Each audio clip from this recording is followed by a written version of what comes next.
ದೇಶದ ಪ್ರಧಾನಮಂತ್ರಿ ನರೇಂದ್ರ ಮೋದಿ ಅವರಿಗೆ ಸಂವಿಧಾನದ ಬಗ್ಗೆ ಬದ್ಧತೆ ಇದ್ದರೆ ಕರ್ನಾಟಕ ರಾಜ್ಯ ಸರ್ಕಾರ 2023ರಲ್ಲಿ ಮೀಸಲಾತಿಗೆ ಸಂಬಂಧಪಟ್ಟಂತೆ ಜಾರಿಗೆ ತಂದಿರುವ ಕಾನೂನನ್ನು ಸಂವಿಧಾನದ 9ನೇ ಪರಿಚ್ಛೇದಕ್ಕೆ ಸೇರ್ಪಡೆಗೊಳಿಸಲಿ ಎಂದು ಕರ್ನಾಟಕ ರಾಜ್ಯ ಸಮಾನ ಮನಸ್ಕರ ವೇದಿಕೆಯ ರಾಜ್ಯಾಧ್ಯಕ್ಷ ಹಾಗೂ ಮಾಜಿ ಸಂಸದ ವಿ.ಎಸ್. ಉಗ್ರಪ್ಪ ಒತ್ತಾಯಿಸಿದ್ದಾರೆ.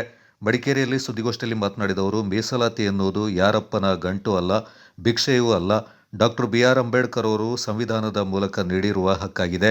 ಕೇಂದ್ರದ ಮೋದಿ ನೇತೃತ್ವದ ಕೇಂದ್ರ ಸರ್ಕಾರ ಪರಿಶಿಷ್ಟ ಜಾತಿ, ಪಂಗಡ ಮತ್ತು ಇತರೆ ಹಿಂದುಳಿದ ವರ್ಗಗಳಿಗೆ ಸಾಮಾಜಿಕ ನ್ಯಾಯ ಒದಗಿಸಲು ಮುಂದಾಗಬೇಕು. ರಾಜ್ಯದ 28 ಸಂಸದರು, 224 ಶಾಸಕರು ಹಾಗೂ ರಾಜ್ಯಸಭಾ ಸದಸ್ಯರು ಮೀಸಲಾತಿ ಪರ ಧ್ವನಿಯನ್ನ ಎತ್ತಬೇಕೆಂದು ಒತ್ತಾಯಿಸಿದರು.